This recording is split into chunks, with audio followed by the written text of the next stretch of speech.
Software de diseño de carpintería 3D SketchList. Lo guiará a través de los conceptos y funciones básicos de esta revolucionaria herramienta de diseño, haciendo que sus proyectos de carpintería sean más eficientes y creativos. SketchList 3 transforma el diseño tradicional con lápiz y papel en una experiencia digital perfecta. Puede crear bocetos, copiar diseños y trabajar con tableros virtuales 3D sin esfuerzo, dando vida a sus ideas con solo unos pocos clics. Los modelos en SketchList 3D son dinámicos y almacenan información crítica como tamaño, ubicación y tipos de materiales. Esto le permite visualizar, cuantificar y simular sus diseños, simplificando el proceso de planificación y construcción.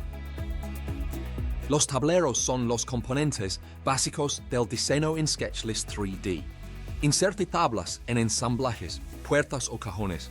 Cada tablero almacena información detallada necesaria para imágenes, dibujos e informes, incluido el material, las dimensiones y la dirección de la fibra. En SketchList 3D, los proyectos son los contenedores generales que contienen todo el diseño. Los proyectos organizan y gestionan su diseño. Puede agregar proyectos a través del menú Archivo, lo que requiere solo dimensiones y un nombre único. Elija entre sistemas imperiales o métricos para su diseño. Puede copiar y modificar diseños o compartirlos con otros.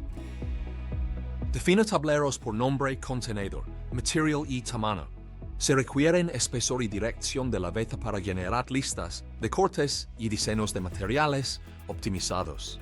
Los tableros en SketchList 3D se pueden personalizar con varios detalles.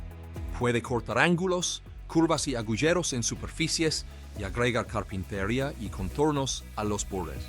Guarde tableros en la biblioteca para usarlos en el futuro en otros diseños. Cada cambio de diseño cambia todos los informes al instante. La generación de informes es cuestión de unos pocos clics clave.